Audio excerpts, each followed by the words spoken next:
Vote আসে, vote যায়, কেউ জেতে, কেউ হারে। এটা শুধু রাজক্ষমতা দখলের প্রতিযোগিতা হয়। কিন্তু মাঝরাতে আপনার হঠাৎ কোনো বিপদে কে সবার আগে ছুটে আসে? দিল্লির কোনো নেতা, নাকি রাজ্যের কোনো মন্ত্রী?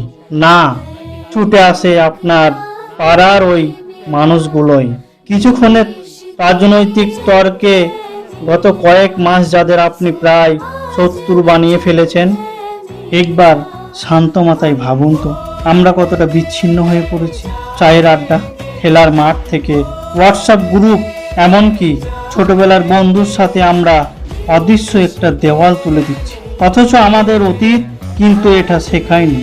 একটু পিছনে ফিরে তাকান, তাহলেই বুঝবেন আমাদের পূর্বপুরুষরা যখন স্বাধীনতার জন্য রক্ত ঝরিয়েছেন, তখন তারা সকলকে সাথে নিয়ে চলার চেষ্টা করেছে।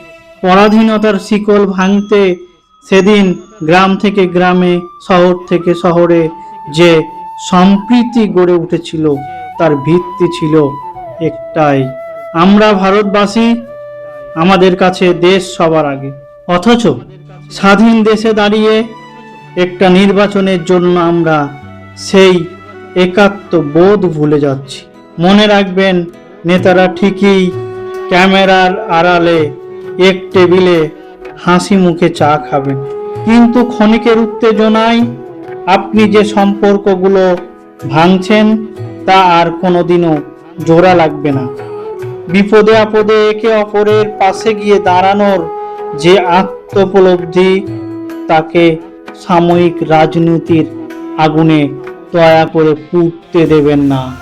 কারণ রক্তের দরকারে কেউ রাজনীতির রং দেখে না, শুধু মানুষ দেখে।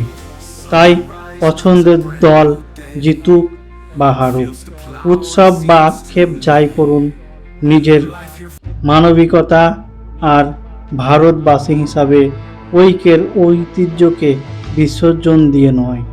গণতন্ত্রে মতবিরোধ থাকবে, কিন্তু মন কষাকষি নয়। দিন শেষে দেশ আগে, আমরা সবাই এক।